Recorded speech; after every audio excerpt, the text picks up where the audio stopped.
Hello guys, कैसे हो आप सब लोग। तो चलिए शुरू करते हैं। आज हमारा जो टॉपिक है वो ऑर्गेनिक केमिस्ट्री होने वाला है, क्लास 12। ठीक है, ऑर्गेनिक केमिस्ट्री हम स्टार्ट करने वाले हैं। और as syllabus, as per syllabus और 2021 जो सिलेबस है आपका जो रिड्यूस हुआ है। और हेलो एल्केन्स और हेलो एरीन जो आपका ऑर्गेनिक केमिस्ट्री में सबसे पहला टॉपिक है वो है halo alkanes and hello arenes. ठीक है, उसमें हम पढ़ेंगे उसका नॉमेनक्लेचर के बारे में पढ़ेंगे। ठीक है, कैसे इनका नॉमेनक्लेचर किया जाता है, nature of C X bond, X क्या है, हेलोजन्स है यहाँ पे। इसका नाम ही डिसाइड है, हेलो हेलो मतलब हेलोजन से रिलेट है ये। ठीक है, हेलोजन्स, तो हेलो मतलब हेलोजन से है। तो सी एक्स, एक्स क्या होता है, हमेशा रिप्रेजेंट करता है केमिस्ट्री में वो कौन से ग्रुप को, हेलोजन्स को रिप्रेजेंट करता था। तो हम पढ़ेंगे nature of C X bond, physical and chemical properties पढ़ेंगे इन हेलोजन्स और हेलोएरिन्स की। ऑप्टिकल रोटेशन, कैसे ऑप्टिकल रोटेशन होता है इनमें, मैकेनिज्म ऑफ सब्स्टिट्यूशन रिएक्शन। ठीक है, हम पढ़ेंगे SN1 SN2 रिएक्शन होती है। हेलोएरिन्स का भी नेचर पढ़ेंगे हम। सी एक्स बॉन्ड लगभग सेम ही होता है, सिमिलर ही होता है। ठीक है, सब्स्टिट्यूशन रिएक्शन पढ़ेंगे, reaction directly influence of halogen in mono substituents substituted compounds only. ठीक है, तो ये आपके सिलेबस में है। और सबसे पहले आपका टॉपिक चलिए स्टार्ट करते हैं, वो है हमारा what are halo alkanes and hello arenes. ठीक है, जैसे कि आप नाम देख रहे हो halo alkanes and hello arenes, तो आपको एक नाम कॉमन लग रहा है, दोनों वैसे सभी कॉमन है आपके लिए। हेलो हेलो मतलब हेलोजन्स होता है, और एल्कीन्स मतलब होता है सिंपल एलिफेटिक चेन। ठीक है, सिंपल कार्बन की जो एलिफेटिक चेन होती है, लॉन्ग चेन बोलो या शॉर्ट चेन बोलो, बस कार्बन की एक चेन होनी चाहिए, एल्कीन्स जिसे बोलते हैं, और जिनमें सिंपली क्या होता है, सिंगल बॉन्ड जनरली देखने को मिलता है। ठीक है, हेलो एरिन्स होते हैं हमारे हेलोजन के ही डेरिवेटिव होते हैं, मतलब हेलोजन में प्रेजेंट होता है, मगर ये हेलोजन लगा होता है एक एरीन ग्रुप में, मतलब एरोमेटिक रिंग में लगा होता है। सिंपली अगर कॉमन सी बात की जाए तो जैसे बेंजीन रिंग में एक बेंजीन का फॉर्मूला होता है C6H6, है ना। तो C6H6 का एक हाइड्रोजन को रिप्लेस करके हमारा जब कोई हेलोजन ग्रुप इसमें लग जाता है तो उन्हें हेलो एरीन्स बोला जाता है। ठीक है, तो वैसे ही हेलो एल्केन्स होता है। तो हेलो एल्केन्स जब हम डिस्कस करते हैं तो हेलो एल्केन्स क्या होता है आप देख सकते हो यहाँ पे। हेलो एल्केन जैसे सिंपली आप, ये है आपका C2H6 होना चाहिए था। ठीक है, इसे इथेन होना चाहिए था, मगर C2H6 एक हाइड्रोजन को किसने रिप्लेस कर दिया है, एक हेलोजन ने। ये एक्स किसको रिप्रेजेंट कर रहा है, और जो ये एक्स इसमें लगा हुआ है ये हेलोजन ग्रुप को क्या कर रहा है, रिप्रेजेंट कर रहा है। हेलोजन मतलब कोई भी एटम हो सकता है हेलोजन का, फ्लोरीन हो सकता है, क्लोरीन हो सकता है, ब्रोमीन हो सकता है, आयोडीन हो सकता है। और जनरली क्लोरीन, ब्रोमीन और आयोडीन ही देखने को यहाँ मिलते हैं। ठीक है, तो ये सब आपके पास है। तो हेलो एल्केन्स किन्हें बोला जाता है, जब सिंपल एक एल्केन्स की चेन में, सिंपल एल्केन की चेन में जब एक हाइड्रोजन को, सिंपल एल्केन के एक हाइड्रोजन को रिप्लेस करके कोई हेलोजन उसकी जगह लग जाता है, सब्स्टिट्यूट हो जाता है, तो इसे बोला जाता है क्या, हेलो एल्केन्स बोला जाता है इनको। ठीक है, वैसे ही हेलो एरीन्स किन्हें बोला जाता है आप देख सकते हो, जब सिंपली एग्जांपल हो जो कि कोई एरोमेटिक रिंग में, ठीक है, एक हाइड्रोजन को रिप्लेस करके कोई एल्कीन लग जाता है, तो इसे बोला जा, कोई एल्कीन नहीं, कोई हेलोजन लग जाता है, एक्स। ठीक है, अब halogen generally chlorine, bromine, iodine होते हैं। ठीक है, तो इन्हें क्या बोला जाता है, हेलो एरीन्स, जब एरोमेटिक रिंग में रिप्लेस सब्स्टिट्यूशन होगा हेलोजन का। और जब एल्कीन, सिंपल एलिफेटिक रिंग में क्या होगा हमारा, एक स्ट्रेट चेन में, या फिर आप बोल सकते हो सिंपल एल्केन्स की चेन में क्या होगा, जब एक हेलोजन या फिर दो हेलोजन रिप्लेस हो जाएं, हाइड्रोजन रिप्लेस हो जाएं बाय हेलोजन्स। ठीक है, तो ये आपके सिंपल हेलो एल्केन्स और हेलो एरीन्स होते हैं। ठीक है, तो haloalkanes, halo alkanes and hello arenes are hydrocarbon in which one or more hydrogen atoms have been replaced by halogen atom. ठीक है, ये देखो आपको दिखा है हेलोजन एटम, जैसे कि आप बोल सकते हो जनरल मोस्टली क्लोरीन, ब्रोमीन और कौन कौन से होते हैं आपके, क्लोरीन, ब्रोमीन, आयोडीन। ठीक है, तो ये आपको देखने को मिलेंगे। ठीक है, तो ये आपको देखने को मिलता है जनरली क्लोरीन, ब्रोमीन, आयोडीन, और कभी कभी आपको फ्लोरीन भी देखने को मिलता है। ठीक है, तो मोस्टली आपको ये तीनों देखने को मिलते हैं, chlorine, bromine and iodine. The primary difference between the halo alkane, hello arene, hello arene और एल्केन में जो प्राइमरी डिफरेंस क्या होता है कि हेलो एल्केन एक सिंपल ओपन चेन होती है, जैसे कि मैं आपको बताया कि एल्केन्स, है ना। और हेलो एरीन्स होते हैं जहाँ एरोमेटिक रिंग होती है, मतलब एरोमेटिक हाइड्रोकार्बन्स होते हैं, लाइक बेंजीन, जैसा कि आपको इस फिगर में देखने को मिल रहा है। ठीक है, ये देखो die halo alkane, try halo alkane, क्योंकि तीन सब्स्टिट्यूशन हुए हैं यहाँ पे, हेलोजन, तीन हेलोजन लगे हैं तीन हाइड्रोजन को रिप्लेस करके, तो इसे ट्राई हेलो एल्केन बोला जाएगा। ठीक है, ये हमारा डाई हेलो एल्केन और ये मोनो हेलो एल्केन। ठीक है, और ये एरीन है, ये जो एरोमेटिक रिंग है ये क्या है, एरीन इन्हें बोला जाता है। ठीक है, एरीन मतलब एरोमेटिक रिंग ही होती है। Halo alkanes are commonly refer to alkyl halides. ठीक है, एल्काइल हैलाइड भी ना बोल सकते हो commonly. Halo arenes are referred as, commonly इनको बोला जाता है एराइल हैलाइड, ठीक है। हेलो एल्केन्स को एल्काइल हैलाइड्स बोला जाता है, और हेलो एरीन्स को सिंपली आप बोल सकते हो हेलो एराइल हैलाइड्स, ठीक, commonly. These are compound contain multiple halogen atoms illustrated blue. तो ये आपके मल्टीपल मतलब इसमें बहुत सारे हाइड्रोजन को एक या दो या तीन हाइड्रोजन को हटा के भी इतने जब हाइड्रोजन लग जाएंगे वहाँ पे, ठीक है। तो एक्स क्या है हमारा, एक्स हमारा कोई भी हाइड्रोजन ग्रुप हो सकता है, generally chlorine, bromine and iodine हो सकता है, ठीक है। तो ये हमारे हेलो एल्केन है, और ये एरोमेटिक रिंग में जब सब्स्टिट्यूशन हुआ है हेलोजन का, तो इन्हें एरो क्या बोला जाता है, हेलो एरीन बोला जाता है, ठीक है। तो ये है, सबसे पहले नोमेनक्लेचर पढ़ते हैं, या आपने ये बेसिक रूल है नोमेनक्लेचर के, डिटेल में हमने 11th क्लास में आपने पढ़ा होगा, तो यहाँ हल्का फुल्का पढ़ते हैं। तो जब भी नेमिंग की जाती है ऑर्गेनिक कंपाउंड्स की, तो दो चीज़ें आप सामने आती हैं, दो टाइप के नेम हमको देखने को मिलते हैं। एक होता है हमारा कॉमन नेम जनरली यूज होता है, एक होता है आईयूपीएसी नेम, जिसके हिसाब से आईयूपीएसी के हिसाब से क्या होता है, एक रूल होता है कि रूल के हिसाब से आप कैसे नेमिंग करें। और उस जब आईयूपीएसी नोमेनक्लेचर हम करते हैं, तो आईयूपीएसी नोमेनक्लेचर के अकॉर्डिंग जब नेम आता है किसी भी ऑर्गेनिक कंपाउंड का, तो उस नेम से आपको उस ऑर्गेनिक कंपाउंड के बारे में डिटेल इंफॉर्मेशन मिल जाती है, कितने एटम इसमें अटैच हुए हैं और कहाँ कहाँ पे इसमें अटैच हुए हैं, ब्रांचिंग कहाँ पे है, कौन कौन से क्या बोलते हैं ऑर्गेनिक ग्रुप इसमें लगे हुए हैं, ठीक है। तो ये सब हमें यहाँ आईयूपीएसी नोमेनक्लेचर के जब हम करते हैं तो हमें आसानी से पता चल जाता है। तो इसके कुछ रूल होते हैं, ठीक है। तो कहता है कि common name it is different from tribal name in sense that is follow the rule of for its nomenclature. तो नोमेनक्लेचर के जो रूल के फॉलो होते हैं वो कॉमन नेम में फॉलो नहीं होते हैं, ठीक है। तो कॉमन नेम अलग होता है, ठीक है। आईयूपीएसी होता है एक, इसके लिए कुछ स्पेसिफिक रूल होते हैं, उन्हीं के हिसाब से आपको नोमेनक्लेचर करना पड़ता है, नेमिंग करनी पड़ती है, ठीक है। कभी कभी 1 मार्क्स का आ जाता है आपके बोर्ड एग्जाम्स में। तो सबसे पहले है आपके पास नोमेनक्लेचर ऑफ हेलो एल्कीन। जो हेलो एल्कीन होते हैं उनका नोमेनक्लेचर क्या होता है, बहुत ज़्यादा शॉर्ट में पढ़ेंगे क्योंकि हमने ये पहले भी 11th क्लास में आपने आई होप डिस्कस किया होगा, नहीं तो आप सिंपल से रूल हैं उनको भी रिवाइज कर सकते हो, ठीक है। सबसे पहले एक सब हेलो एल्केन जब भी क्या होता है, जब नेमिंग करते हैं हम ऑर्गेनिक कंपाउंड की, अब अगर लॉन्ग चेन है तो सब अगर या फिर ब्रांचिंग चेन है, तो हम सबसे पहले क्या करते हैं, सबसे मोस्ट इंपॉर्टेंट होता है कि लॉन्गेस्ट चेन कार्बन एटम की देखी जाती है, ठीक है। कि लॉन्गेस्ट चेन कौन सी है, जैसे कि आपने कहा ये कार्बन की एक यहाँ पे चार कार्बन यहाँ पे लगे हुए हैं, ठीक है। और एक कार्बन यहाँ पे क्या है आपके पास, तीन कार्बन यहाँ पे लगे हुए हैं इस टाइप से, ठीक है। ये एक लॉन्ग चेन है। तो एक चेन तो ये भी हो गई और एक चेन ये भी हो गई, ठीक है। मगर हम क्या करते हैं कि लॉन्गेस्ट चेन देखी जाती है, चाहे वो ऐसे में जाए, ठीक है, चाहे वो ऐसे डायरेक्शन में जाए, चाहे वो इस डायरेक्शन में जाए। तो हम देखेंगे कि कौन सी लॉन्गेस्ट चेन है, मतलब जिसमें कार्बन एटम सबसे ज़्यादा होंगे वही चेन को हम सबसे पहले प्रेफरेंस देते हैं। और बाकी जो बची चेन होती है उनको ब्रांच चेन बोला जाता है, जैसे कि ये है। तो आप देख सकते हो अगर इस चेन की हम बात करें, इस वाले की, तो इस वाली चेन में हम देख रहे हैं कि सिर्फ आपको 4 कार्बन एटम मिल रहे हैं, ठीक है। और इस वाली चेन में देखोगे तो 1 2 3 4 5 एंड 6 कार्बन एटम मिल रहे हैं। तो लॉन्गेस्ट चेन कौन सी हो गई, ये वाली, ठीक है। तो ये लॉन्गेस्ट चेन हो गई और ये क्या हमारी ब्रांच चेन हो जाती है, ठीक है। तो इस तरह से लॉन्गेस्ट कार्बन एटम की लॉन्गेस्ट चेन देखी जाती है किसी भी ऑर्गेनिक कंपाउंड में। दूसरा होता है number the chain to give the minimum number to carbon carrying halogen atom. अब जब हेलोजन अगर इसमें इस कार्बन चेन में कोई हेलोजन लगा हुआ है, तो हम क्या करते हैं, सबसे वो अगर कोई हेलोजन इसके साथ अटैच है, ठीक है, कोई भी इस कार्बन चेन में अगर कोई हेलोजन अटैच है, तो हम उस हेलोजन को जब नंबरिंग करते हैं, ठीक है, तो हमें उस क्लोरीन को उस या फिर कोई भी हेलोजन है, या क्लोरीन है, ब्रोमीन है, चाहे आयोडीन है, उसको मिनिमम नंबर पे लाना पड़ता है। मतलब उसको सबसे दूर नंबर पे वो नहीं होना चाहिए। कहने का मतलब क्या है, जैसे कि आप अगर बोलते हो कि यहाँ पे, जैसे कि ये कोई कंपाउंड है, ये कोई लॉन्गेस्ट चेन है, तो यहाँ पे कोई हेलोजन लगा हुआ है, मान लो कोई भी क्लोरीन, ब्रोमीन, एक्स मान लिया हमने कोई हेलोजन लगा है। तो नंबरिंग कहाँ से स्टार्ट होगी, नंबरिंग वहाँ से स्टार्ट होगी जहाँ पे हेलोजन सबसे मिनिमम नंबर पे आना चाहिए। अगर आप यहाँ से स्टार्ट करते हो तो ये 1 और 2 वाले नंबर पे आएगा, ठीक है। अगर यहाँ से स्टार्ट करोगे तो 1 2 3 एंड 4, और ये आपके 5 नंबर पे आ रहा है। तो हम ये खाली यहाँ से नंबरिंग स्टार्ट नहीं करेंगे, हम नंबरिंग कहाँ से स्टार्ट करेंगे, यहाँ से, क्योंकि यहाँ पे क्या है, वो मिनिमम नंबर पे यहाँ से स्टार्ट करेंगे, क्योंकि यहाँ पे वो मिनिमम नंबर पे आ रहा है, ठीक है। तो नंबर 1 वाला कार्बन कौन सा जाएगा इस टाइम पे, ये वाला जाएगा 2 वाला ये, ठीक है। तो हेलोजन कौन से नंबर पे है, सेकंड नंबर पे। यहाँ से कर रहे हैं तो यहाँ से वो 5th नंबर पे आ रहा है, तो ये वाला नंबरिंग हम नहीं लेंगे, ठीक है। तो इस तरह से वो कह रहा है।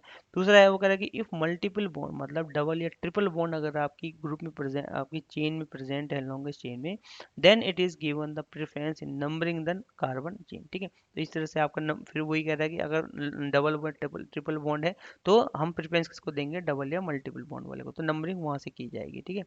तो जो डबल या ट्रिपल बॉन्ड जहां से पास आ रहा होगा। दूसरा है IUPAC name of any halogen derivative always return in one word. तो आईयूपीएसी नेम को हमेशा वन वर्ड में लिखा जाता है, ठीक है, एक सिंगल वर्ड में लिखा जाता है। तो ये कुछ एग्जांपल हैं, एग्जांपल करते हैं। सबसे पहले आपके पास कंपाउंड है, देखो CH3 और Cl, ठीक है। तो ये मिथाइल क्लोराइड, अगर कॉमन नेम बोला जाए तो ये मिथाइल और क्लोराइड है, ठीक है। और इसका आईयूपीएसी अगर नॉमेनक्लेचर करोगे तो आप बोलोगे एक ही कार्बन है, ठीक है। तो यहाँ पे क्या हो जाएगा, मैथ मैथ माने एक कार्बन, और एन मतलब यहाँ पे क्या है, सब सिंगल बॉन्ड है। और क्लोरो मतलब ये क्या है, क्लोरीन इसमें लगा हुआ है, तो क्लोरोमीथेन हो गया। वैसे ही आपके पास दूसरा है यहाँ पे CH3 CH2Br है, ठीक है। तो इसका कॉमन नेम इथाइल ब्रोमाइड है, ठीक है। और आईयूपीएसी नोमेनक्लेचर आप करोगे तो आप बोलोगे कि क्या बोलते हैं 1 और 2 पे पोजीशन पे है, तो हम बोलेंगे क्या है, आपके पास नंबरिंग आपने यहाँ से स्टार्ट करी तो आपने कहा क्या हो गया, ब्रोमो इथेन हो गया, ठीक है। इस तरह से आप कर सकते हो। दूसरा ये आप देख सकते हो CH3, यहाँ पे दो CH3 लगे हुए हैं, एक यहाँ पे और एक यहाँ पे, ठीक है। ये दो CH3 एक यहाँ पे है और एक यहाँ पे है, तो ये टर्सरी ब्यूटाइल है, ठीक है। तो इसे टर्ट ब्यूटाइल ब्रोमाइड कहा जाता है, ठीक है। तो 2 ब्रोमो 2 मिथाइल प्रोपिन, इसकी नॉर्मल जब नंबरिंग करेंगे तो आपको पता चल जाएगा कहाँ से स्टार्ट होगी। तो आप बोलोगे कि यहाँ से भैया स्टार्ट हो रहा है नंबरिंग 1 और 2, तो ये क्या होगा 2 ब्रोमो, 2 पे ही ब्रोमो है, 2 पे ही 2 मिथाइल के ग्रुप लगे हुए हैं, तो ये हो गया 2 ब्रोमो 2 मिथाइल प्रोपेन। अब जब क्या बोलते हैं, जो हमारी साइड चेन होती है या फिर जो उसके साथ अदर ग्रुप लगे होते हैं एल्केन किसी भी एलिफेटिक चेन में, तो जब एलिफेटिक चेन में कोई भी ग्रुप लगा होता है तो हम क्या करते हैं, अल्फ़ाबेटिकली नोमेनक्लेचर करते हैं, ठीक है। तो यहाँ पे आप देख सकते हो कि यहाँ पे एक मिथाइल ग्रुप लगा था और एक यहाँ पे ब्रोमाइड ब्रोमाइड मतलब ब्रोमीन ग्रुप लगा था, ठीक है, ब्रोमीन। और दूसरा ग्रुप कौन सा था, यहाँ पे मिथाइल ग्रुप लगा हुआ है CH3। तो हम देख रहे हैं कि M पहले नहीं आता अल्फ़ाबेटिकली, ब्रोम B पहले आता है, तो पहले किसका नाम लिखा, अगर हमने ब्रोमाइड का लिखा तो ये हो गया 2 ब्रोमो 2 मिथाइल प्रोपीन। तो वैसे ही CH3Cl इसे कॉमनली क्लोरोफॉर्म कहा जाता है और ट्राई क्लोरोमीथेन इसे बोला जाएगा, ठीक है। तो इस तरह से यही इसके 1,1 डाइब्रोमीथेन आप और एग्जांपल कर सकते हैं। बहुत ज़्यादा सिंपल नॉमेनक्लेचर है, हमने 11th में भी ये अच्छे से पढ़ा हुआ है, ठीक है। आपने भी पढ़ा होगा बहुत अच्छे से, नहीं तो आप पढ़ सकते हो, बहुत इजी नॉमेनक्लेचर इसमें है, ठीक है। और आपके पास बार आपके है आपके नॉमेनक्लेचर ऑफ हेलो एरिन, ठीक है। अब हेलो एरिन जो हमारे क्या होते हैं, एरीन कंपाउंड होते हैं, उनकी कैसे नॉमेनक्लेचर की जाती है। सबसे पहले है पॉइंट है, aryl halide are named by prefix halo. तो इनको हमेशा हेलो से इनका प्रीफिक्स यूज किया जाता है, जैसे कि हेलोजन है, ठीक है, जैसे कि क्लोरीन है तो उसे क्लोरो बोला जाएगा, ब्रोमीन है तो ब्रोमो बोला जाएगा, ठीक है। आइडो है तो आइडो बोला जाएगा। और फिर पेरेंट जो चेन होगी, अगर बेंजीन पे लगा है तो बेंजीन बोलेंगे, ठीक है। अगर मिथाइल क्या बोलते हैं, मिथॉक्सी बेंजीन पे लगा है तो मिथॉक्सी ऑक्सी बेंजीन बोलेंगे। तो इस तरह से इनको बोला जाता है, ठीक है। फिनाइल पे लगा है तो फिनाइल बोला जाएगा, मगर अगर हेलोजन कोई लगा है तो उसका प्रीफिक्स हेलो यूज किया जाएगा, मतलब जैसे क्लोरो ब्रोमो आइडो, ठीक है। इफ सेकंड पॉइंट है, if there is more than one substituent on the ring then relative position of indicate the mathematical numerical, ठीक है। अगर एक या एक से ज़्यादा हमारे क्या है सब्स्टिट्यूट हेलोजन ग्रुप लगे हुए हैं हमारे एरोमेटिक रिंग में, ठीक है, तो फिर हम क्या करेंगे, तो फिर हम नंबर का यूज़ करेंगे, फिर से नंबरिंग करेंगे और 1 2 3 करके, जैसे कि 1 2 डाई ब्रोमो। अगर दो क्लोरीन है, अगर वो एक हमारा 1 पोजीशन पर, एक 2 पोजीशन में, तो हम बोलेंगे 1 2 डाई ब्रोमो बेंजीन, ठीक है। तो इस तरह से नाम आप न्यूमेरिकली रख सकते हो। तीसरा पॉइंट है वो कह रहा है, तीसरा पॉइंट यहाँ पे, in the common system the relative position of two group is prefix है ऑर्थो मेटा एंड पैरा। ये हमने 11th क्लास में पढ़ा था, ठीक है, प्रीवियस क्लास में, कि आपके पास जो कॉमनली अगर देखा जाता है तो बेंजीन रिंग में कुछ पोजीशन होती हैं, ठीक है। ये वाली पोजीशन जो होती है जनरली वो पैरा होती है, ठीक है। ये वाली हमारी ऑर्थो होती है और ये हमारी मेटा पोजीशन होती है और ये हमारी फिर से पैरा पोजीशन होती है, फिर से ये मेटा होती है और ये हमारी फिर से ऑर्थो पोजीशन होती है। तो ये हमारी इस तरह से ये कुछ कॉमन पोजीशन बोला जाता है बेंजीन में होती है, पैरा ऑर्थो मेटा पैरा। और कॉमन अगर नाम आपको उसको बताना है तो अगर यहाँ पे कोई हेलोजन लगा है तो हम बोलेंगे पैरा क्लोरो, ठीक है, मतलब पैरा पोजीशन में कौन सा हमारा हेलोजन लगा हुआ है, ठीक है। अगर ऑर्थो में लगा है तो आप बोलोगे ऑर्थो क्लोरो, ठीक है, तो इस तरह से होगा। तो एग्जाम्पल करते हैं तब आपको और समझ में आ जाएगा, ठीक है। थोड़ा सा जूम करके देखते हैं। तो सबसे पहला जो आपके पास एग्जाम्पल है यहाँ पे, वो है आपके पास क्लोरोबेंजीन का, ठीक है। आपको पता है कि एक सब्स्टिट्यूशन हुआ है, एक हाइड्रोजन हटा है बेंजीन का, और वहाँ पे एक हेलोजन लगा है जो कि है क्लोरीन। तो यहाँ पे प्रीफिक्स यूज करेंगे क्लोरो, और जो उसकी पेरेंट जो चेन है वो क्या है, बेंजीन, तो इसे हो गया क्लोरो बेंजीन। वैसे ब्रोमीन ब्रोमीन लगा है तो ब्रोमो बेंजीन, वैसे आयोडीन लगा है तो आयोडो बेंजीन, ठीक है। तो दूसरा जो आपके पास नेक्स्ट है वो है आपके पास वो है आपके पास इस तरह से दो सब्स्टिट्यूशन हुए हैं, मतलब दो हेलोजन ग्रुप सब्स्टिट्यूट के लगे हुए हैं, ठीक है। तो यहाँ पे अगर अब न्यूमेरिकल यूज किया जाएगा, अब आप नंबरिंग यहाँ से करो चाहे यहाँ से करो, कोई फर्क नहीं पड़ता, ठीक है। तो हमने कहा 1 2, ठीक है, तो ये हो गया 1 2 डाई ब्रोमो, ठीक है। 1 और 2 पे, 2 पोजीशन पे क्या हमारे दो ब्रोमीन लगे हैं, तो 1 2 डाई ब्रोमो बेंजीन, ठीक है।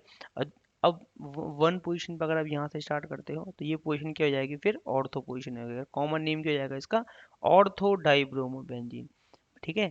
तो कैसे आपने ऑर्थो इसको बोला, कि वो कहता है कि अगर यहाँ पे क्या है, इस तरह से दो ग्रुप लगे हुए हैं, एक यहाँ पे एक यहाँ पे। अब पैरा, आप चाहे इसको, अगर आप पैरा इसको लेते हो तो ये ऑर्थो हो जाएगी, क्योंकि पैरा के बाद हमेशा ऑर्थो ही होती है। अगर पैरा इसको लोगे आप तो ये वाली पोजीशन क्या हो जाएगी हमारी, ऑर्थो हो सकती है, ठीक है। तो कहता है कि किसी को भी ले लो, अगर हमने इसको पैरा लिया है तो ऑर्थो में एक ब्रोमीन हो जाएगा। तो कॉमन नेम हम बोलेंगे ऑर्थो डाई ब्रोमो, मतलब एक तो हमारा पैरा पे है ही, और दूसरा कौन सा है हमारा, ऑर्थो पोजीशन पे है, और दो ब्रोमीन है तो डाई हमने बोल दिया, तो ऑर्थो डाई ब्रोमो बेंजीन, ये इसका कॉमन नेम इस तरह से करते हैं। वैसे ही यहाँ पे क्लोरीन है, दो क्लोरीन सब्स्टिट्यूशन हुए हैं, एक पैरा पोजीशन पे लगा है और तीसरा हमारा दूसरा जो है हमारा वो मेटा पोजीशन में लगा है। तो कॉमन नेम तो आप बोल सकते हो मेटा डाई क्लोरो बेंजीन, ठीक है। मगर नंबरिंग करेंगे तो आपने 1 2 और 3 नंबरिंग आपने करी, तो आपने कहा 1 3 डाई क्लोरोबेंजीन, इस तरह से इसका नॉमेनक्लेचर होगा। वैसे ही एक फर्स्ट पोजीशन पे, एक फोर्थ पोजीशन पे, चाहे इसको फर्स्ट मानो चाहे इसको फोर्थ मानो, या फिर इसको फर्स्ट मानो इसको फोर्थ, कोई फर्क नहीं पड़ता इससे, ठीक है। तो एक पैरा पे है, दूसरा भी पैरा पे, तो हम बोलेंगे पैरा डाइक्लोरोबेंजीन, मतलब दोनों ही पैरा पोजीशन पे है। और आईयूपीएसी नॉमेनक्लेचर करेंगे तो 1 और 4, ठीक है, डाइक्लोरो बेंजीन। तो इस तरह से हमारा नॉमेनक्लेचर है। वैसे वो कह रहा है कि यहाँ पे अगर आपने इस तरह का कोई कंपाउंड दिख गया आपको, यहाँ पे इस तरह से कोई एलो एरिन आपको दिख गया है, ठीक है, तो यहाँ पे आप क्या करेंगे, नंबरिंग यहाँ से स्टार्ट हो गया और ये क्या बन जाता है, एक फिनाइल बन जाता है, ठीक है। तो इसे फिनाइल बोला जाता है, ये हमने सब कॉमन नेम पढ़े हुए हैं, ठीक है। तो आप बोल सकते हो फिनाइल ब्रोमो मिथेन, ठीक है। तो ये हो गया फिनाइल ब्रोमो मिथेन, ठीक है, ये मिथेन हो गया और ये क्या है, फिनाइल बन जाता है, ठीक है। फिनाइल ब्रोमो मिथेन का कॉमन नेम, बेंजाइल ब्रोमाइड आप इसे बोल सकते हो, ठीक है। तो ये टॉलविन है, जब बेंजीन के ऊपर टॉल CH3 ग्रुप लगता है तो इसे टॉलिन बोला जाता है। तो 3 क्लोरो टॉलिन, तो नंबरिंग यहाँ से स्टार्ट होगी 1 2 3, क्योंकि प्रेफरेंस टेबल आप देख सकते हो, ठीक है, 11वीं क्लास में है कि किस कौन से ग्रुप को ज़्यादा प्रेफरेंस दी जाती है, तो उसके बेस पे हम नंबरिंग करते हैं, ठीक है। तो सबसे टॉप में जो ग्रुप होता है नंबरिंग वहीं से स्टार्ट होती है। तो देखा जाता है कि जो हेलोजन और जो मिथाइल ग्रुप है, तो मिथाइल ग्रुप को प्रेफरेंस पहले दी जाती है, तो नंबरिंग कहाँ से स्टार्ट होती है, यहाँ से स्टार्ट होगी, तो 1 2 3, तो 3 क्लोरो टॉल्यूइन, तो ये है, ठीक है, पेरेंट चेन का नाम।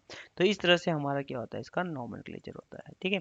तो नेक्स्ट जो है हमारा क्लासिफिकेशन, कुछ डेरिवेटिव्स देखते हैं हेलोजन के, कैसे कैसे डेरिवेटिव होते हैं, और ये बहुत ज़्यादा आपको कॉमन नेम जो हमारे मैकेनिज्म होते हैं, और बहुत सारी कैसे कॉमन नेम यूज होते हैं, यूजफुल हैं। कॉमन नेम की हेल्प से आपसे कभी कभी क्वेश्चन पूछे जाते हैं कि भैया आपको मोनो हेलोएरीन है, डाई हेलोएल्कीन है, एलाइलिक हेलोजन है, इनको बताना है कि आपको इनको बनाना है या फिर आपको इनको रिएक्शन करानी है, तो कभी आप नेम रिएक्शन पूछी जाती है, या फिर मैकेनिज्म पूछी जाती है, या फिर आपसे कन्वर्जन पूछे जाते हैं, मोस्ट इंपॉर्टेंट कन्वर्जन पूछे जाते हैं।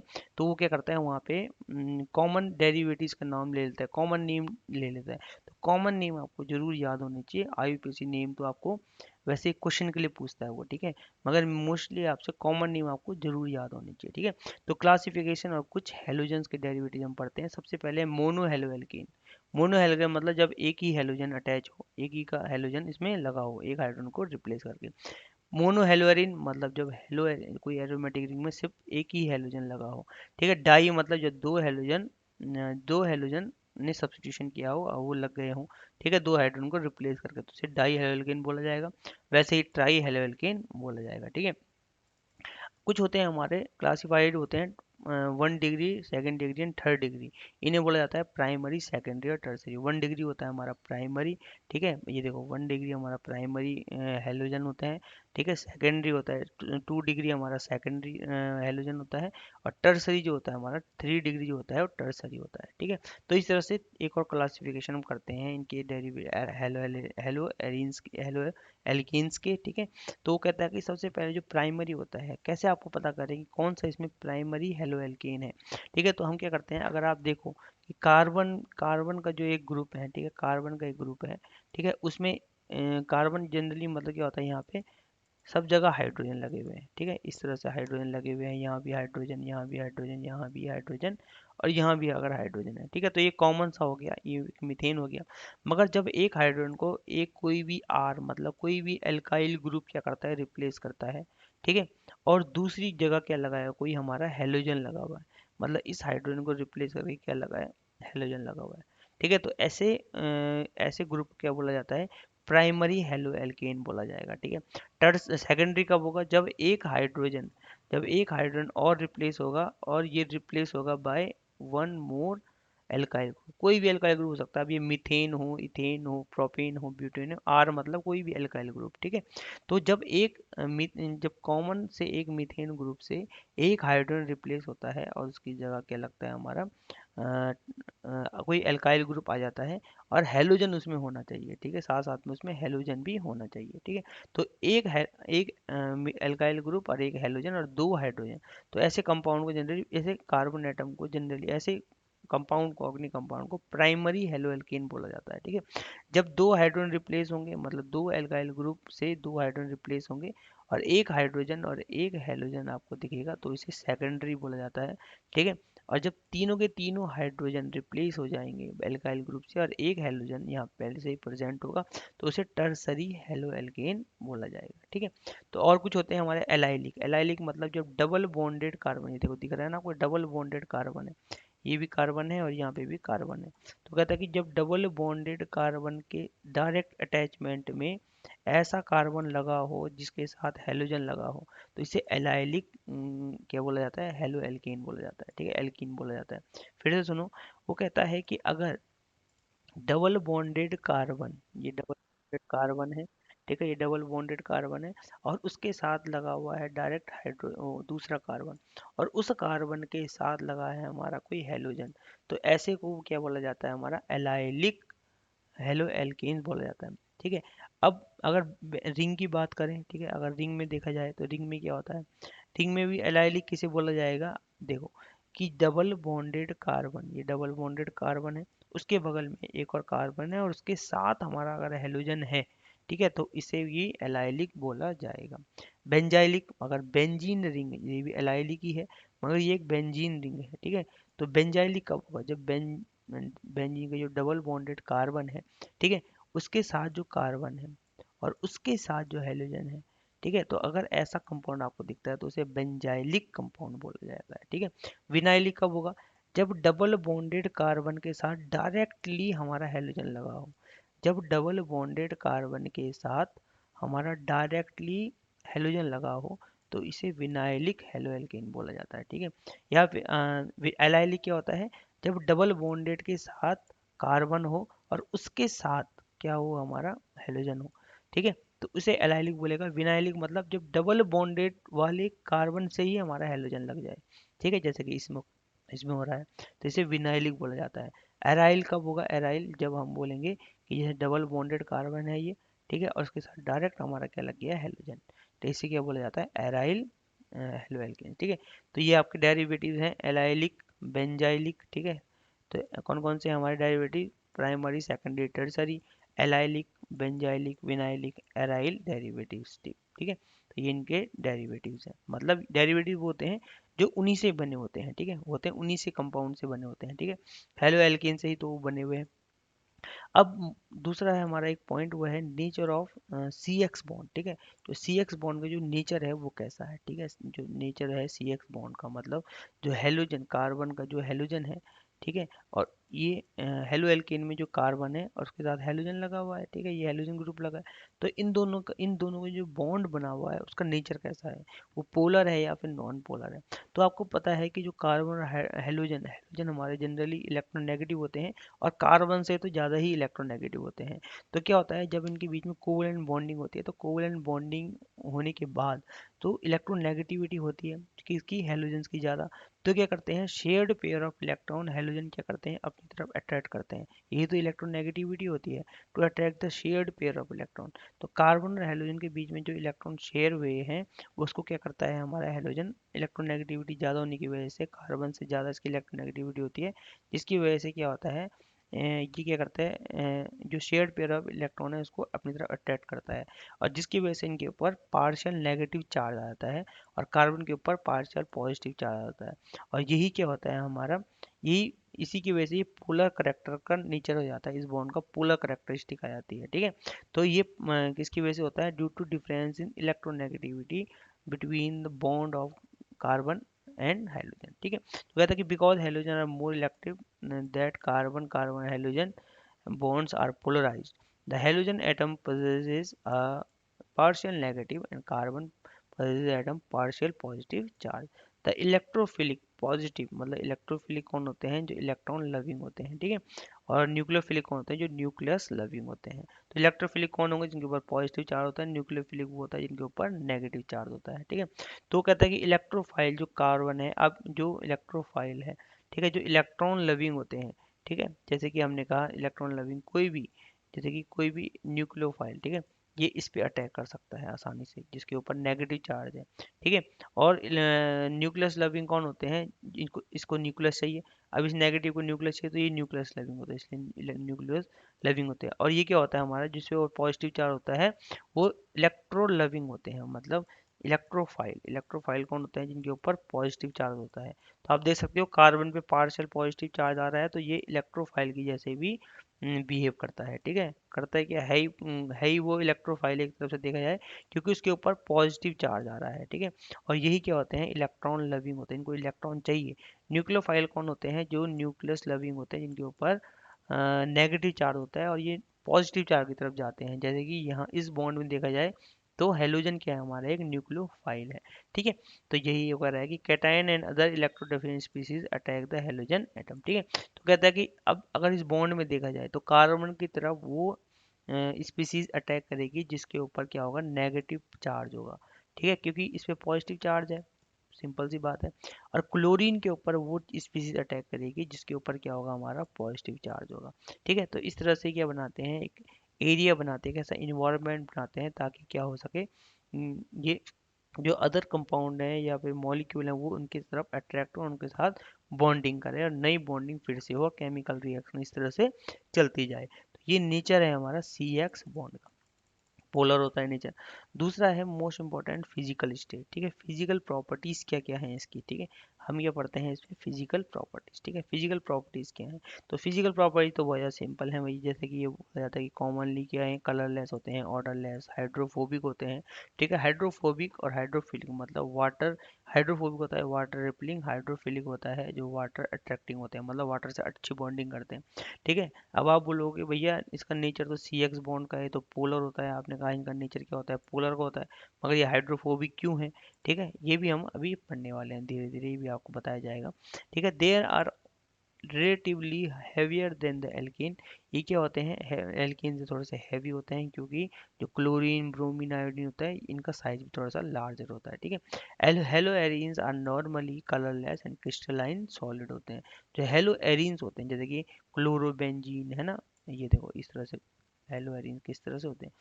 हेलो एरीन्स अगर आप बनाओ तो बेंजीन के ऊपर, याद करो अभी बताया था, बेंजीन के ऊपर जब क्या हो हमारा, कोई भी हेलोजन लगा हो, ठीक है, कोई भी हेलोजन जब लगा हो तो इसे क्या बोला जाता है, हेलो एरीन बोला जाता है, ठीक है। तो ये हेलो एरीन है, नॉर्मली ये क्या होते हैं, क्रिस्टलाइन सॉलिड होते हैं। Halo arene are heavier than water, जो हेलो एरीन होते हैं वो भी वाटर से थोड़े से हैवी होते हैं, ठीक है। दूसरा है most important point, boiling point of halo alkene, ठीक है। अब किसी भी कंपाउंड का जो बॉइलिंग पॉइंट होता है वो डिपेंड करता है एक तो उसके साइज पे, और साइज पे डिपेंड इसलिए करता है क्योंकि बॉइलिंग पॉइंट में एक बहुत ज़्यादा इंपॉर्टेंट फैक्टर आता है, वंडरवॉल फोर्स, ठीक है। वंडरवॉल फोर्स किसी भी मॉलिक्यूल के बीच में जितना ज़्यादा स्ट्रांग होगा उतना ज़्यादा क्या होगा, उसका बॉइलिंग पॉइंट ज़्यादा होने वाला है, ठीक है। और वंडरवॉल फोर्स इसलिए इसलिए भी ज़्यादा होता है, ठीक है, क्योंकि डिपेंड करता है वंडरवॉल फोर्स साइज पे। जितना ज़्यादा साइज होगा मॉलिक्यूल का उतना ज़्यादा उसके बीच में वंडरवॉल फोर्स ऑफ अट्रैक्शन होगा, और उतना ज़्यादा क्या होगा, उसका बॉइलिंग पॉइंट ज़्यादा होने वाला है, ठीक है। तो यही वो कह रहा है कि इसका मतलब जैसे जैसे इन हेलो एल्केन्स का साइज इंक्रीज करेगा उनका वंडरवॉल फोर्स ऑफ अट्रैक्शन भी बढ़ेगा, और जिसकी वजह से क्या होगा, इनका बॉइलिंग पॉइंट भी इंक्रीज करता जाएगा। तो इस पॉइंट में वो यही लिखा हुआ है पूरा। देयर इज लार्ज इलेक्ट्रोनेगेटिव, एक तो इलेक्ट्रोनेगेटिविटी होती है इनके बीच में, अभी हमने पढ़ा nature of C X bond, polar होते हैं नेचर में, ठीक है, between halogen and carbon resulting in highly polarised molecule. Boiling point depend upon the intermolecular forces of attraction, and hence the boiling point of chlorides, bromides and iodides are considerably higher than those of hydrocarbon of comparable molecular mass, ठीक है। तो कहता है कि one molecular mass ज्यादा, एक तो इनकी इलेक्ट्रोनेगेटिविटी ज़्यादा होती है, जिसकी वजह से क्या होता है, अगर इनके इंटरमॉलिकुलर फोर्स ऑफ अट्रैक्शन देखा जाए उनके बीच में बहुत ज़्यादा होता है, ठीक है। और ज़्यादा होने की वजह से इनका साइज जितना ज़्यादा होता जाएगा वंडरवॉल फोर्स ऑफ अट्रैक्शन बढ़ेगा, और वंडरवॉल फोर्स ऑफ अट्रैक्शन बढ़ेगा तो इनके बीच में इनके मॉलिक्यूल के बीच में अच्छी बॉन्डिंग होगी, और जब बॉन्डिंग अच्छी होगी, इंटरेक्शन अच्छा होगा इनके मॉलिक्यूल के बीच में, तो जिसकी वजह से इनका बॉइलिंग पॉइंट इंक्रीज होता है जैसे जैसे इनका साइज भी इंक्रीज करता है, ठीक है। तो as we go down in homologous series of halo alkane, the forces of attraction becomes stronger due to increase in molecular size, ठीक है। तो जैसे जैसे मॉलिक्यूलर साइज बढ़ता जाएगा, ठीक है, मतलब कार्बन इसमें अटैच होते जाएंगी, जितनी ज़्यादा लॉन्गेस्ट चेन बनती जाएगी, तो कहता है कि साइज इंक्रीज करेगा, वंडरवॉल फोर्स ऑफ अट्रैक्शन भी इंक्रीज करेगा, और उनका बॉइलिंग पॉइंट भी क्या होगा, इंक्रीज होगा, ठीक है। Hence the boiling point increases down the homologous series, ठीक है। तो ये आपको देखने को मिल सकता है इस तरह से। तो लोएस्ट बॉइलिंग पॉइंट इस CH3X का होगा, क्योंकि इसमें सिर्फ एक ही कार्बन है, जबकि यहाँ क्या है, सबसे ज़्यादा बॉइलिंग पॉइंट है, इसका मॉलिक्यूलर मास जो है बहुत ज़्यादा है, ठीक है।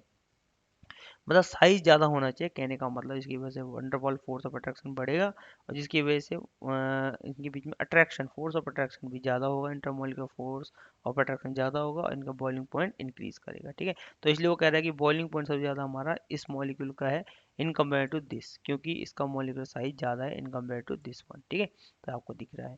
दूसरा कह रहा है कि अगर आप देखो कि अगर एल्काइल ग्रुप की चेन सेम है, ठीक है, अगर अल्काइल ग्रुप की चेन सेम है मतलब सेम साइज की है, मगर आयोडीन जो हमारे हेलोजन है उनके साइज पे भी डिपेंड करता है। तो आप देख रहे हो कि जो आयोडीन है उसका साइज सबसे लार्ज होता है, क्योंकि ग्रुप में down the group size increase करता है, fluorine, chlorine, bromine and iodine, ठीक है। तो आप देख रहे हो कि आयोडीन का साइज सबसे लार्ज होगा इनके ग्रुप में, फिर ब्रोमीन का होगा, फिर क्लोरीन का होगा, फिर फ्लोरीन का होगा। तो इसलिए यही रीज़न है कि ये ट्रेंड आ रहा है कि सबसे ज़्यादा हमारा जो बॉइलिंग पॉइंट है किसका होने वाला है, RI वाले हेलो एल्कीन का होने वाला है, ठीक है। जिसमें आयोडीन होगा, ठीक है। ये कब होगा, अगर एल्केन ग्रुप जैसे कि आप बोल रहे हो, एक हेलोजन जो है, एक हेलो एल्केन है जो आयोडीन वाला है, एक हेलो एल्केन है जो ब्रोमीन है, एक में क्लोरीन है, एक में फ्लोरीन है, मगर सब में जो R का जो साइज है, मतलब जो कार्बन की चेन है वो सिमिलर है, ठीक है। तो इस केस में क्या देखा जाता है, इसमें साइज देखा जाएगा हेलोजन्स का, ठीक है। तो आयोडीन का साइज सबसे ज़्यादा होता है, इसलिए इसका बॉइलिंग पॉइंट सबसे ज़्यादा होने वाला है, ठीक है, आयोडो हेलो एल्कीन वाले का, ठीक है। तो क्या आयोडो एल्कीन वाले, ठीक है। दूसरा है हमारा, देखो इसमें भी आप दे सकते हो, ठीक है। अब इस वाले केस में देखो, तो वो कह रहा है कि इस वाले केस में हेलो एल्केन तो सब बराबर है, इसमें भी आप देख रहे हो कि कितने कार्बन, 3 कार्बन है, इसमें भी 3 है, इसमें भी 3 कार्बन आपको देखने को मिलेंगे, मगर एक चीज़ इसमें सब में क्या है, आप देख रहे हो इसका क्या है, सरफेस एरिया बहुत ज़्यादा स्मॉल है। देखो अगर इसका स्ट्रक्चर मैं बनाना चाहूँ तो आप इस तरह से बना सकते हो, इसमें कार्बन है, यहाँ भी कार्बन है, और यहाँ भी कार्बन है, यहाँ CH3 है, ठीक है, यहाँ भी CH3 है, और यहाँ भी CH3 है, ठीक है। दूसरी चीज़ के सरफेस एरिया, ठीक है, और यहाँ भी क्या है, कार्बन है, और ये इस तरह से यहाँ पे, सॉरी, ये, ठीक है, ये देखो ब्रोमीन, ये इस तरह से है, जबकि ये देखो ये एक लॉन्गेस्ट चेन बना रहा है, ये इस तरह से हमारा एक लॉन्ग चेन बन रही है, ठीक है। तो ये भी 4 ही कार्बन है, ठीक है, मगर इसका जो सरफेस एरिया है बहुत ज़्यादा हाई है, किस वाले का, इस वाले का, इसका सरफेस एरिया बहुत ज़्यादा है, जबकि इसमें भी 4 ही कार्बन है। मगर इस वाला जो ये वाला मॉलिक्यूल है इसका सरफेस एरिया क्या है, बहुत कम है, जबकि इसमें भी 4 ही कार्बन है। ठीक है, तो सरफेस एरिया भी डिपेंड करता है कि जितना लार्ज साइज होगा, साइज पे ही है। तो आप देख रहे हो कि सरफेस एरिया कम होने की वजह से इसका साइज क्या हो जाएगा, स्मॉल हो जाएगा in compare to this one. ठीक है, इन इसका सरफेस एरिया क्या है, स्मॉल हो जाएगा, तो साइज भी स्मॉल होगा। और इसका लॉन्ग चेन है, इसका मतलब साइज ज़्यादा होगा इसका, जिसकी सरफेस एरिया ज़्यादा, साइज ज़्यादा, इसका मतलब इसका बॉइलिंग पॉइंट ज़्यादा होने वाला है इन कंपेयर टू दिस। ठीक है, तो ये सरफेस एरिया भी हम दे सकते हैं कि बॉइलिंग पॉइंट पे कैसे डिपेंड करता है। और सेम चीज़ यहाँ पे भी आप देख सकते हो। ठीक है, तो ये हमारा सबसे पहले इसका लार्ज, इसका बॉइलिंग पॉइंट ज़्यादा है क्योंकि ये हैवियर है, इसमें 3 कार्बन है, इसमें एक है, 2 हैं और इसमें एक है। ठीक है, तो ये है हमारा बॉइलिंग पॉइंट का रीज़न, जितना ज़्यादा साइज उतना ज़्यादा हमारा बॉइलिंग पॉइंट। दूसरा है हमारा solubility of hello alkene and hello arene. ठीक है, तो कहता है कि ये नेचर में इनका जो सी एक्स बॉन्ड है वो नेचर में पोलर तो होता है और वाटर भी थोड़ा बहुत पोलर होता है। मगर जैसे जैसे इसमें कार्बन की चेन आने लगती है, हमारा नंबर ऑफ कार्बन एटम जब इसमें इंक्रीज होने लगते हैं, ठीक है, तो इसमें जो हमारा क्या होता है, ये स्लाइटली इनसॉल्युबल होने लगते हैं, मतलब ये नॉन पोलर होने लगते हैं, जिसकी वजह से वाटर में जैसे जैसे साइज इनका इंक्रीज करता है, मतलब इसका चेन इंक्रीज करती है, number of carbon in molecules में इंक्रीज करने लगते हैं। ठीक है, तो उनका जो पोलर नेचर होता है वो कम होने लगता है, जिसकी वजह से वो वाटर में इनसॉल्युबल होते हैं, क्योंकि वाटर में पोलर मॉलिक्यूल ही सॉल्युबल होते हैं। ठीक है, तो कहते हैं कि hello alkene hello Erin slightly soluble, इसलिए वो स्लाइटली सॉल्युबल होते हैं। ठीक है, स्लाइटली सॉल्युबल होते हैं वाटर में। This is because a relative larger amount of energy required to break bond between halogen and carbon and smaller amount of energy released when bond is formed after dispersion of ion. Halogen are only very slightly soluble in water but dissolve in organic solvent. ठीक है, तो organic solvent में ही आसानी से dissolve हो जाते हैं, मगर वाटर में क्या हो जाते हैं, ये जनरली इनसॉल्युबल होते हैं जैसे जैसे इनका साइज बढ़ता है। ठीक है, this is because haloalkane water strong hydrogen bonds are present and later has to be broken. When dissolved organic non-common solvent intermolecular interaction almost same has been broken. वो कहने का मतलब ये है कि वाटर में क्या होता है, एक स्ट्रॉन्ग हाइड्रोजन बॉन्ड होता है, जबकि हेलो एल्केन्स एरीन्स में हमें एक ऐसा स्ट्रॉन्ग बॉन्ड देखने को नहीं मिलता। ठीक है, जिसकी वजह से क्या होता है, क्योंकि सी एक्स, जो सी एक्स बॉन्ड है ये एक हाइड्रोजन बॉन्ड नहीं है। ठीक है, तो दूसरा क्या है, जबकि वाटर में आप देखो कि H2O, वाटर और हाइड्रोजन के बीच में बॉन्ड होता है और ऑक्सीजन के बीच में बॉन्ड होता है, हाइड्रोजन और ऑक्सीजन के बीच में।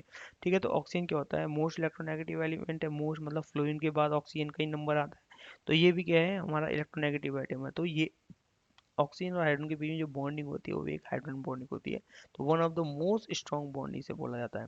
तो इस बॉन्ड को तोड़ने बहुत ज़्यादा नहीं चाहिए जो हमारे ये कंपाउंड नहीं दे पाते, जिसकी वजह से ये वाटर के साथ जनरली इनसॉल्युबल होते हैं, थोड़ा लाइटली सॉल्युबल होते हैं, मतलब स्मॉल, जब इनका स्मॉल, जैसे कि एक मिथाइल हेलो हेलो एल्केन आपने ले लिया जैसे इस तरह से। ठीक है, इस तरह से आपने CH3X एक वाला कार्बन अगर आपने ले लिया, हेलो एल्कीन ले लिया जिसमें एक ही कार्बन है, तो ये थोड़ा बहुत स्लाइटली सॉल्युबल होगा, मगर जैसे जैसे में कार्बन के एटम ऐड करते जाओगे तो वैसे वैसे क्या होगा, ये इनसॉल्युबल होने लगेंगे। ठीक है, इनका नॉन पोलर नेचर होने लगता है। ठीक है, तो इस तरह से वो कहना चाह रहा है, ये इसकी सॉल्युबिलिटी होती है, जनरली इनसॉल्युबल ये होते हैं। Trends in boiling point of halogen hello Erin. अब हेलो एरिन का ट्रेंड क्या है, ठीक है, हेलो एरिन में कैसा होता है, सिंपली वो कहता है कि due to double character of C X bond in alkyl, the C X bond is shorter in length and stronger than the alkyl halide. अगर एल्काइल हैलाइड से एल्काइल एराइल हैलाइड्स मतलब हेलो एरिन्स का comparison किया जाए, मतलब hello alkene से और hello arenes का अगर कंपेरिजन किया जाए कि बॉइलिंग पॉइंट में, तो हेलो एरिन्स का बॉइलिंग पॉइंट ज़्यादा होता है देन हेलो एल्कीन्स। ठीक है, ऐसा क्यों होता है, क्योंकि हेलो एल्केन्स जैसे कि ये क्या है हमारा, यहाँ आपको दिख रहा है इस फिगर में, ये हमारा हेलो एरीन ही है। ठीक है, तो इनमें आप देख रहे हो, इनमें क्या है, सब में sp2 हाइब्रिडाइजेशन है, मतलब सब में डबल बॉन्ड है, डबल बॉन्ड शॉर्टर होता है। ठीक है, in compare to single bond, जबकि हेलो एल्केन में सब सिंगल बॉन्ड होते हैं। तो क्या होता है, सिंगल बॉन्ड इसका क्या होता है, शॉर्टर नहीं होता, वो लार्जर होता है। और जो ये हमारे जो एराइल हैलाइड्स होते हैं, जैसे कि ये ग्रुप आपको दिख रहा है इस फिगर में, ठीक है, वो क्या होते हैं, शॉर्टर होते हैं, जिनकी वजह से वो स्ट्रॉन्गर भी होते हैं, स्ट्रॉन्गर देन एल्काइल हैलाइड, और जिसकी वजह से क्या होता है, बॉइलिंग पॉइंट इनमें क्या होता है, ज़्यादा होता है in compare to halo alkanes, ठीक है। Boiling point increase as the number of halogen atom increase too, जैसे जैसे नंबर ऑफ हेलोजन एटम इसमें इंक्रीज होंगे इन एरोमेटिक रिंग में या फिर हेलो एरीन्स में, तो उनका क्या होगा, बॉइलिंग पॉइंट वैसे वैसे इंक्रीज होता जाएगा, क्योंकि वो और पोलर नेचर के होने लगेंगे, ठीक है, और अच्छे से बॉन्डिंग ये आपस में करेंगे। दूसरा है आपके पास लास्ट फिजिकल प्रॉपर्टीज का पॉइंट, वो है melting point, trends in melting और हेलो एल्केन, ठीक है। तो आपको पता है कि जो मेल्टिंग पॉइंट अगर देखी जाए हेलो एल्केन या फिर जनरली हेलो एरीन्स में हम देखते हैं मोस्टली, ठीक है। वो कहता है कि ये हमारा और ये हमारा कौन सा है, और ये ऑर्थो डेरिवेटिव है, ये हमारा मेटा डेरिवेटिव, और ये हमारा पैरा डेरिवेटिव क्या है, हेलो एरीन्स है, ठीक है। तो इनका अगर तीनों का मेल्टिंग पॉइंट देखा हो आप, तो मेल्टिंग पॉइंट सबसे कम किसका है, ऑर्थो का, सबसे कम किसका आपको दिख रहा है, मेटा का, फिर ऑर्थो का, और सबसे ज़्यादा किसका है, हमारा पैरा का। तो पैरा का मेल्टिंग पॉइंट सबसे ज़्यादा क्यों होता है, इसका रीज़न ये है, क्योंकि अगर आप इनके पैरा डेरिवेटिव्स हैं हेलो एरीन्स के, तो आप देखोगे कि ये क्या है, एक सिमेट्रिकल पोजीशन में आपको दिख रहे हैं। मतलब यहाँ पे एक कंपाउंड आएगा, ठीक है, एक, जब ये आपस में इसके कंपाउंड आपस में मिलेंगे, ठीक है, तो इस तरह से यहाँ पे एक कंपाउंड आएगा, फिर एक और कंपाउंड अगर आप देखोगे तो इस तरह से, मतलब क्रिस्टल जब अगर इनको, अगर ये क्रिस्टलाइन फॉर्म में आएंगे, तो ये एक सिमेट्री आसानी से बना सकते हैं, क्योंकि एक परफेक्ट पोजीशन में ये है, मतलब एक टाइप की सिमेट्री शो कर रहे हैं, ठीक है, ये देखो सिमेट्री शो कर रहे हैं, ठीक है। जबकि ऑर्थो और मेटा पोजीशन में आपको ऐसी सिमेट्री देखने को नहीं मिलती, जिसकी वजह से वो कहता है कि जब पैरा के मॉलिक्यूल, बहुत सारे मॉलिक्यूल आपस में मिलते हैं, तो एक सिमेट्री बनाते हैं, और सिमेट्री बनाते हुए क्रिस्टलाइन फॉर्म में ये आते हैं, जिसकी वजह से इसका मेल्टिंग पॉइंट ज़्यादा हो जाता है, ठीक है। सिमेट्रिकल चीज़ हमेशा स्ट्रांग होती है, ठीक है, तो इनको मेल्ट करने में ज़्यादा टाइम लगता है in compare to ortho and meta derivatives और हेलो एरीन्स, ठीक है, क्योंकि ये सिमेट्रिकल नहीं होते, जिसकी वजह से ऑर्थो और मेटा का जो मेल्टिंग पॉइंट है, ठीक है, पैरा के मेल्टिंग पॉइंट से कम होता है, ठीक है, और पैरा का सबसे ज़्यादा होता है, ठीक है। देखो, it is due to the symmetry of para isomer fits in crystal lattice, ठीक है। तो ये है आपका सिंपल सा फिजिकल प्रॉपर्टी। जो नेक्स्ट पॉइंट कल आएगा वो हम पढ़ेंगे किसमें, अब आपके पास नेक्स्ट आने वाला है केमिकल प्रॉपर्टीज, और बस इतना ही आपके चैप्टर में है, बहुत ज़्यादा सिंपल। हम पढ़ेंगे मैकेनिज्म ऑफ SN1 SN2 और कुछ रिएक्शन हम देखेंगे। तो थैंक यू, आज के लिए इतना काफ़ी है।